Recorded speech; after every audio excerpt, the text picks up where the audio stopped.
जैसा कि आप देख रहे हैं, ये रंग बिरंगे प्लास्टिक के बॉल्स हैं जो बच्चों को बहुत ज़्यादा पसंद आते हैं और बहुत ज़्यादा अट्रैक्ट करते हैं।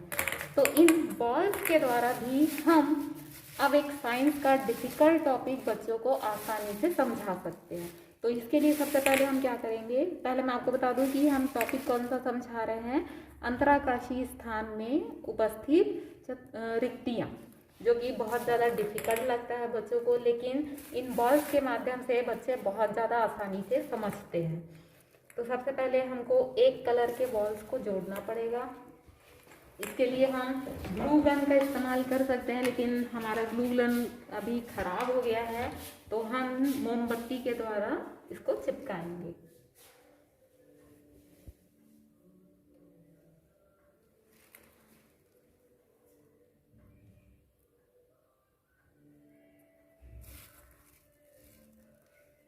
ये देखिए, इस तरह हम लगातार एक एक करके बॉल्स को आपस में हमको चिपकाना है।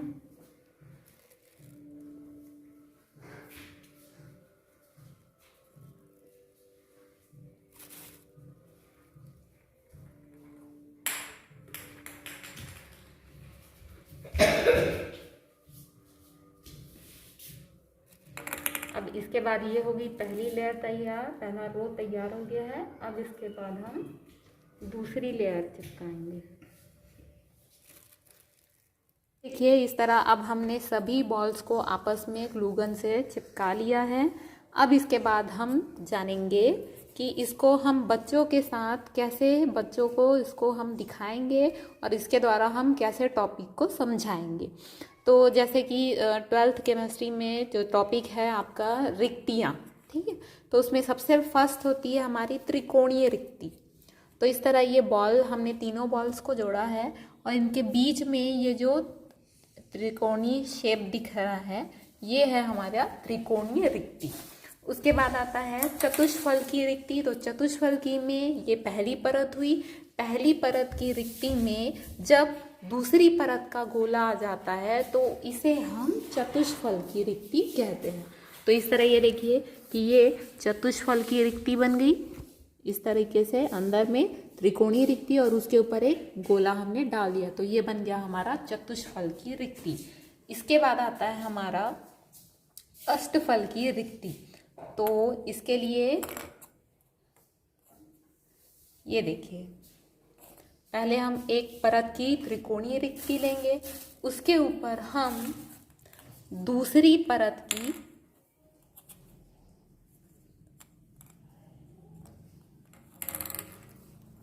बाद हम बच्चों को अष्टफलकीय रिक्ति समझाएंगे। तो इसके लिए जैसे ये देखिए, ये हमने यहाँ पर देखिए, जैसे ये एक त्रिकोणीय रिक्ति है, इसके ऊपर जब हम दूसरी परत की रिक्ति को रख देंगे तो इस तरह ये देखिए, ये ऊपर वाली परत की त्रिकोणीय रिक्ति और उसके नीचे हमको दूसरी परत की त्रिकोणीय रिक्ति दिख रही है। तो ये बन जाएगा हमारा अष्टफलकीय रिक्ति, जिसमें पहली परत की त्रिकोणीय रिक्ति के ऊपर दूसरी परत की रिक्ति आ जाती है और ये बन जाता है हमारा अष्टफलकीय रिक्ति। तो इस तरह जब बच्चे इसे बिल्कुल देखते हैं, खुद करके देखते हैं, तो उन्हें बहुत इजी वे में समझ आ जाता है। इसके बाद है, हमने रिक्तियाँ देख ली, इसके बाद हम बच्चों को निविड़ संकुलन भी इसके द्वारा आसानी से समझा सकते हैं। जैसे पहले हम बात करते हैं षटकोणीय निविड़ संकुलन की, जिसे HCP भी कहा जाता है। तो इसमें होता क्या है, AB परतीय व्यवस्था होती है। तो यहाँ देखिए, जैसे ये पहली परत हुई, उसके पश्चात इस तरह पहली परत की जो रिक्तियाँ होती है उनके ऊपर दूसरी परत के गोले आते हैं। ये देखिए, इस तरह ये रिक्ति हुई, इसके ऊपर हमने गोला रख दिया, तो इस तरह ये हो गया द्वितीय परत। अब उसके बाद इसके ऊपर हम रखते हैं फिर से तीसरी परत। तो यहाँ देखिए AB कैसे हुआ, यहाँ देखिए ये पहली परत हुई, ये दूसरी परत। तो आप देख रहे होंगे कि पहली परत के बीच में दूसरी परत के गोले आ रहे हैं, जबकि अगर आप पहली और तीसरी परत को देखें तो बिल्कुल एक समानांतर है। तो इस कारण इसको हम बोलते हैं AB परतीय व्यवस्था। मतलब ये पहली परत, ये पहली परत को हम ए नाम देते हैं, दूसरी परत को बी क्योंकि वो उससे अलग है, और तीसरी परत फिर से ए के ही जैसे है इस कारण, और इसके ऊपर जो चौथी परत आएगी वो भी ये देखिए इस तरह। अब ये देखिए ये जो गोला है ये द्वितीय परत के बिल्कुल सीध में है, तो इसका मतलब ये हुआ ए बी परतीय व्यवस्था, और ये हो गया है हमारा षटकोणीय निविड़ संकुलन। इसके बाद हम आपको घनीय निविड़ संकुलन भी इसी से बच्चों को समझा सकते हैं। अब इसके बाद हम बच्चों को दिखा सकते हैं घनीय निविड़ संकुलन भी, जिसे हम सीसीपी कहते हैं। इसकी परतीय व्यवस्था होती है एबीसी परतीय व्यवस्था, अर्थात कि पहली, दूसरी और तीसरी परत जो है तीनों भिन्न भिन्न होती है। जैसे पहले वाले में पहली और तीसरी एक समान होती है, दूसरी और चौथी एक समान होती है, लेकिन इसमें क्या होता है कि पहली, दूसरी और तीसरी तीनों परत आपस में एक समान नहीं होती। उसके बाद क्रमशः चौथी, पांचवी और छठवीं जो है समान होती है।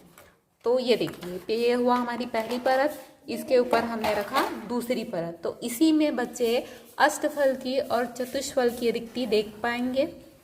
इसके बाद हमने इसमें रखा ये तीसरी परत, तो इस तरह ये तीनों परतें आपस में बिल्कुल भी एक समान नहीं है, और जब चौथी परत आती है तो वो पहली परत के समान, और पांचवी परत दूसरी परत के समान, और छठी परत तीसरी परत के समान होती है। तो इस तरह बच्चे इसके माध्यम से आसानी से समझ जाते हैं। ये मैंने एक्सपेरिमेंट अपने क्लास में किया है, जिससे बच्चे बहुत आसानी से समझ चुके हैं। तो इस तरह इन बॉल्स का उपयोग करके हम केमिस्ट्री के जो टफ टॉपिक हैं उन्हें भी आसानी से समझा सकते हैं।